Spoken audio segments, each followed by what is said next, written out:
ආයිබෝවන් දයාබර කටකලක් හිමියනි සාදරයෙන් පිළිගන්නව astro ආකර්ශණ YouTube නාලිකාව වෙත මෙවැනි වීඩියෝ තවදුරටත් නැරඹීම සඳහා ඇස්ට්‍රෝ ආකර්ශණ YouTube නාලිකාව සබස්ක්‍රයිබ් කර පහත ඇති බෙල් සලකුණ මත ක්ලික් කරන්න. මෙම වීඩියෝව ගෙනෙන මම විද්‍යාපති දේශ ප්‍රීතාන්ත්‍රීගේ දෙසැම්බර් මාසයේදී ඔබගේ ලග්න බලාබල වෙත අවධානය යොමු කිරීමට ප්‍රථමයෙන් මාසයේ පුරාවට ග්‍රහ ගෝචරය සම්බන්ධයෙන් අවධානය යොමු කරමු. ගුරු ග්‍රහයා ඔබගේ ලග්නය තුල වක්‍ර වෙමින් ඒ වගේම කේතු ග්‍රහයා ඔබගේ දෙවැන්න තුල තැන්පත් වෙමින්ද පස්වැන්න වන වෘශ්චික රාශිය තුල රවි කුජ බුධ සහ සිකුරු ග්‍රහයන් තැන්පත් වෙමින්ද ඔබගේ 8 වෙනි භාවයේ වන කුම්භ රාශිය තුල රාහු ග්‍රහයා තැන්පත් වෙමින්ද 9 වන භාවයේ වන මීන රාශිය තුල ශනි ග්‍රහයා තැන්පත් වෙමින්ද ඔබ දෙසැම්බර් මාසය ආරම්භ කරනු ලබනවා. මීට අමතරව ගුරු ග්‍රහයා වක්‍ර ගමනේ දෙසැම්බර් මාසයේ 5 වෙනිදා ඔබගේ 12 වෙනි තුලට සම්ප්‍රාප්ත වීමද දෙසැම්බර් මාසයේ 7 වෙනිදා කුජ ග්‍රහයා ඔබගේ 5 වෙනිදා සිට 6 වෙනිදාට සම්ප්‍රාප්ත වීමද දෙසැම්බර් මාසයේ 14 වෙනිදා රවි ග්‍රහයා ඔබගේ 5 වෙනිදා සිට 6 වෙනිදාට සම්ප්‍රාප්ත වීමද දෙසැම්බර් මාසයේ 5 වෙනිදා සිකුරු ග්‍රහයා ඔබගේ 5 වෙනිදා සිට 6 වෙනිදා වන ධනු රාශියට සම්ප්‍රාප්ත වීමද බුධ ග්‍රහයා දෙසැම්බර් මාසයේ 29 වෙනිදා ඔබගේ 6 වෙනිදා තුලට සම්ප්‍රාප්ත වීමද සිදුවනු ලබනවා. ප්‍රථමයෙන්ම ඔබගේ රැකියාව සම්බන්ධයෙන් අවධානය යොමු කරමු. ඔබගේ රැකියාව සම්බන්ධයෙන් අවධානය යොමු කිරීමේදී ඔබගේ 10 වැන්නාධිපති වන කුජ ග්‍රහයා මාසයේ 7 වෙනිදා තෙක් තමන්ගේම භාවයක් වන වෘශ්චික රාශිය තුල බලවත්ව නැත්නම් ඔබගේ 5 වෙනිදා තුල පිහිටා තිබෙනවා. මේ ඊ타මත්ම යහපත් පිහිටීමක් වන අතර කුජ ග්‍රහයා දෙසැම්බර් මාසයේ 7 වෙනිදා ඔබගේ 6 වෙනිදා තුලට සම්ප්‍රාප්ත වීමත් සමග රැකියාව තුල තේජෝ ගුණය යම් මට්ටමකට උත්සන්න වීමක් සිදු වෙනවා. මක් නිසාද ධනු රාශිය හෙවත් ඔබගේ 6 වෙනිදා යනු තේජෝ ගුණයෙන් අධික රාශියක් වන නිසා මේ නිසා ඔබට වෙහෙස මහන්සි වී වැඩ කිරීම හරහා රැකියාව තුළින් ඔබට දියුණුවක් ළඟා කරගන්න පුළුවන්. විශේෂයෙන්ම ඔබගේ එදිනෙදා රාජකාරිය ඔබගේ රැකියාව කරගන්න වෙනවා. ඔබගේ 10 වෙනිදාධිපති වන කුජ ග්‍රහයා 6 වෙනිදා තුලට සංක්‍රමණය වී ඒ ගමන් කරන්නා වූ කාලය තුලදී 6 වෙනිදාට පතිත වන කුජ ග්‍රහයාට ගුරු ග්‍රහයාගේ සුභවාදී දෘෂ්ටිය ලැබීම නිසා රැකියාවන් වෙනස් කිරීමට නව රැකියාවක් ලබා ගැනීමට සහ විදේශ රැකියාවක් ලබා ගැනීමටද මෙම කාලය ඉතාමත්ම යහපත්.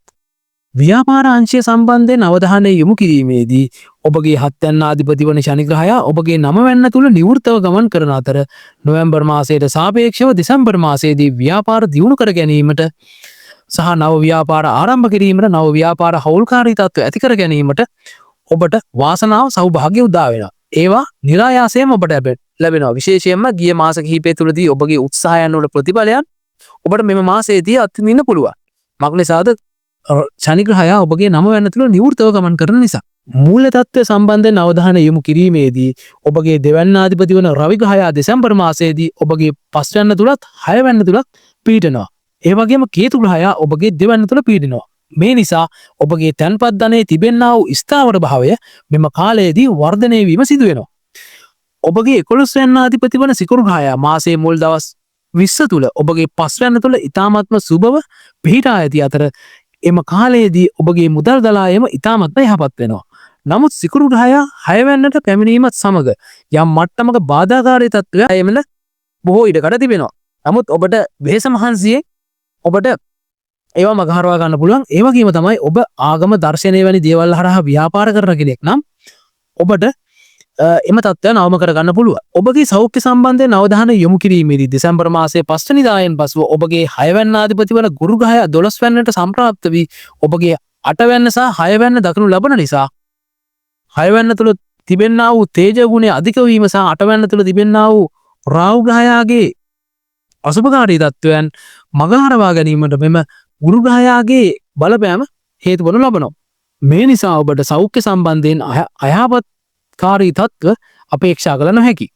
ප්‍රේම සම්බන්ධතා සම්බන්ධයෙන් අවධානය යොමු කිරීමේදී මාසයේ මුල් කාලයේදී ඔබගේ 5 වෙනිදාධිපති සිකුරු රවි සහ බුධ ග්‍රහයන් සමග එක්ක ඔබගේ 5 වෙනිදා තුලම ස්ථානගත වී ඇති නිසා ඔබට යහපත් sannivedanayak කරහා යහපත් ප්‍රේම සම්බන්ධතාවයක් ඇති කර ගැනීමට මෙම මාසයේ ඉඩ ප්‍රස්තාව සැලසෙනවා. ඔබගේ 5 වෙනිදාධිපති 6 වෙනිදා හෙවත් කුජ ග්‍රහයාට සුව පහසු රාශියක් වන ධනු රාශියට සංක්‍රමණය වීම හා ගුරු ග්‍රහයාගේ දෘෂ්ටියට ලක්වීමත් නිසා ඔබට ප්‍රේම සම්බන්ධතා සම්බන්ධයෙන් යම් යහපත් බලාපොරොත්තු මෙම මාසය තුලදී තබාගත හැකියි.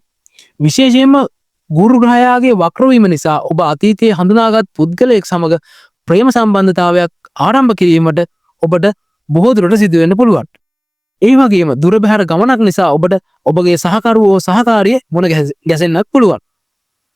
තවද ඔබ ප්‍රේම සම්බන්ධතාවයක් පවත්වාගෙන යන කටක ලග්න හිමියෙක් නම් දුර බැහැර ගමන් බිමන් විදේශගත වීම හරහා Tamanගේ ප්‍රේම සම්බන්ධතාවය තවදුරටත් වර්ධනය කරගන්න පුළුවන්. විවාහය සම්බන්ධයෙන් අවධානය යොමු කිරීමේදී දෙසැම්බර් මාසයේ 5 වෙනිදා දක්වා නව විවාහ සම්බන්ධතාවලට පිවිසීමට වඩා යෝග්‍ය වන අතර ඔබගේ 6 වැන්නේවත් 7 වෙනින් 12 වෙනි තුල වැඩි ග්‍රහයන් ප්‍රමාණයක් මාසයේ ගත වෙනවත් සමගම ඒක රාශී වීම නිසා දෙසැම්බර් මාසයේ 5 වෙනිදායෙන් පසුව නව විවාහයන් සිද්ධ කර ගැනීමට ඊතරම් සුබවාදී තත්ත්ව ඔබට මෙම මාසය තුලදී හිමිවන්නේ නැහැ. නමුත් ඔබ සුබවාදී අන්තර්දශා මහදශා ගත කරනවා නම් මෙම අසුභකාරී තත්ත්වය ඔබට මගහරවා ගන්න පුළුවන්. නමුත් ඔබට ඔබගේ විවාහයේ තත්ත්වය වැඩි දියුණු කර ගැනීම සඳහා ඔබගේ 7 වෙනි ආධිපති වන ශනි ග්‍රහයා ඔබගේ 9 වෙනි හෙවත් ආගමික වතාවත් නිවේදනය කරන්නා වූ භාවය තුල පිහිට ඇත නිසා එවැ ආගමික තත්ත්වයන් වලට සම්බන්ධ දුර බැහැර ගමන් හරහා ඔබට විවාහයේ ස්ථාවර භාවය වැඩි කරගත හැකියි. අධ්‍යාපනය සම්බන්ධයෙන් අවධානය යොමු කිරීමේදී ඔබගේ සිව්වැන්න ආධිපති වන ගුරු ග්‍රහයා මාසයේ මුල් සති 3 තුල ඔබට 5 වෙනි තුල ස්ථාරගත වී ඇති බැවින් උසස් පෙළ සහ උපාධි මට්ටමේ අධ්‍යාපනයේ හදාරන්නා වූ ඔබට ඉතාමත්ම යහපත් තත්ත්වයක් දෙසැම්බර් මාසයේ 20 වෙනිදා දක්වා ඔබට අපේක්ෂා කරන්න පුළුවන්. ඉන්පසු කාලය තුලදී ආගම සහ දර්ශනය වැනි විෂයන් හදාරන්නා වූ ඔබට අනෙක් ක්ෂේත්‍රයන් වලට වඩා යහපත් තත්ත්වයක් අපේක්ෂා කරන්නත් පුළුවන්. පශ්චාත් උපාධි මට්ටමේ සිට ඉහළට අධ්‍යාපනය හදාරන ඔබ සම්බන්ධයෙන් අවධානය යොමු කිරීමේදී ඔබගේ 9 වෙනි තුල ශනි ග්‍රහයාත් 9 වෙනි ආධිපති වන ගුරු ග්‍රහයා ඔබගේ 12 වෙනි තුල වක්‍ර වීමත් එම ගුරු ග්‍රහයා ඔබගේ 6 වෙනි තුල ඇති ග්‍රහයන් කිහිප දෙනෙක් දැකීමක් නිසා ඔබ වෙහෙස මහන්සි වී කටයුතු කිරීම හරහා ඔබගේ අධ්‍යාපන ඉලක්ක සාක්ෂාත් කරගත හැකියි. ඒ වගේම මෙම මාසය තුලදී ඔබ උසස් අධ්‍යාපනය සඳහා විදේශගත වීමට කටයුතු සංවිධානය කිරීම ආරම්භ කිරීමටත් සිදු වෙන්න පුළුවන්. විශේෂයෙන් මෙම කටයුතු ඔබ සංවිධානය කරනවා නම් එම කටයුතු ලබන වර්ෂයේ මාර්තු මාසයේ පමණ වන විට ඔබට සාර්ථක කරගන්නත් පුළුවන්. ගමන් බිමන් සම්බන්ධයෙන් අවධානය යොමු කිරීමේදී ඔබගේ 3 වෙනි ආධිපති වන බුධ ග්‍රහයා මාසයේ පුරාවටම ඔබගේ 5 වෙනි තුල ගමන් කරන නිසා කෙටි ගමන් බිමන් වලට මෙම මාසය පුරාවටම ඉතාමත්ම සුබවාදී තත්ත්වයක් උදා වී තිබෙනවා. දීර්ඝ ගමන් බිමන් වලට සහභාගී වන්නා වූ ඔබ සම්බන්ධයෙන් අවධානය යොමු කිරීමේදී මාසයේ මුල් සතියේ ඔබට වඩා යහපත් වන අතර ගුරු ග්‍රහයා ඔබගේ 12 වෙනි තුලට සංක්‍රමණය වීමත් සමග මිත්‍රයින්ගේ සහාය ඇතිව විදේශ ගමන් වලට සහභාගී වීමට ඉතාමත්ම සුබ තත්ත්වයක් සැකසී තිබෙනවා. නමුත් රට තුල දීර්ඝ ගමන් බිමන් යාමට තරම් සුබවාදී වන්නේ නැහැ. නමුත් ඔබට අත්‍යවශ්‍ය ගමනක් යෙදී තිබෙනවා නම් ඔබට පුළුවන් ඔබගේ මිත්‍රයෙක් සමග එම ගමනට සහභාගී වන්න. එය ඔබට වඩා ආරක්ෂාකාරී පියවරක් වෙනවා.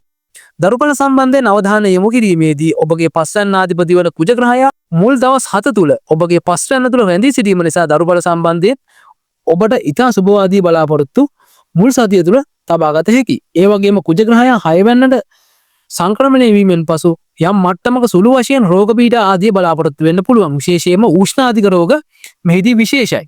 මග්නේසාද මම කලිනුත් කිව්ව පරිදි ධනු රාශිය යනු උෂ්ණාධික රාශිය. නමුත් ගුරු ග්‍රහයාගේ වක්‍ර දෘෂ්ටිය නිසා ඔබට ඒවා ජයග්‍රහණය කළ හැකියි. තවද නිවැරදි පලාඵල සඳහා ඔබගේ ජන්මපත්‍රයට මෙම පලාඵල කලපා බලන්න. දැනටමත් දරුවන් සිටින ඔබ සම්බන්ධයෙන් අවධානය යොමු කිරීමේදී මාසයේ අවසන් සති 3ේදී දරුවන් හා ඔබ අතර සම්බන්ධය වර්ධනය කර ගැනීමට ඔබගේ කේන්තිය ඔබ පාලනය කරගත යුතුයි. ඒ වගේම දරුවන් සමග ඉතාමත්ම ක්‍රියාශීලී ලෙසට කටයුතු කිරීම හරහා හෝ දුර බැහැර ගමන් බිමන් යාම හරහා ඔබට ඔබ සහ දරුවන් අතර තිබෙන්නා වූ සමබරතාවය ශක්තිමත් කරගත හැකියි. එපමණයි දයාබර කටක ලග්න හිමියනි. ඔබට සුබ දෙසැම්බර් මාසයක් ඇස්ට්‍රෝ ආකර්ෂණ YouTube නාලිකාව subscribe කරන්න.